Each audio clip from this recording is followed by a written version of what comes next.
Jesus never intended that the enjoyment of His presence would replace the enjoyment of the presence of Christian friends. Get that? Jesus never intended that our enjoyment of His presence would replace the enjoyment of the presence of Christian friends. Put it another way. When Christ died so that we could enjoy Him supremely, He did not nullify the enjoyment of Christian fellowship. Friends. He created it when He died.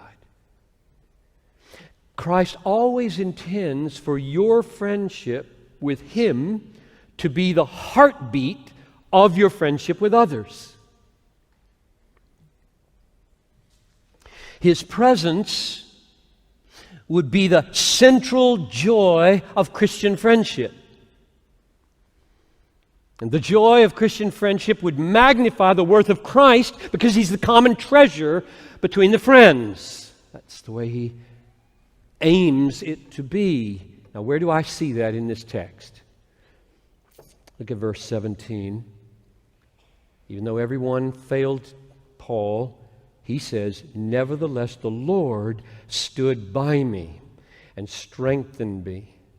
So I've got a friend. Oh, I've got a friend. Oh, you failures. Which is not the way he talked at all. The Lord stood by me and strengthened me. Now, if that's all we had, you might say, see, Jesus comes through. Jesus always comes through. And if Jesus comes through, let those fickle, failing, finite, fallible friends go. Who cares? I've got Jesus. What does Paul say? Verse 9. Do your best to come to me soon. Timothy. Verse 21. Do your best, in case you didn't hear me the first time, do your best to come before winter. I want Timothy's presence. Jesus standing by Paul doesn't replace Paul's longing for Timothy. It informs it, it fills it, it shapes it, it enriches it, it deepens it. It doesn't replace it. Paul spoke this way so often. To the Romans, I long to see you.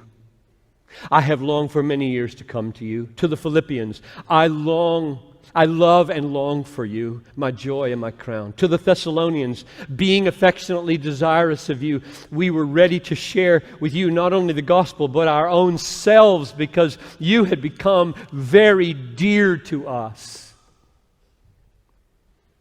So, even though mere human beings are fickle and fallen and finite and fallible and failing friends, and Jesus never fails, ever fails, Paul cherished those imperfect friendships, longed for them.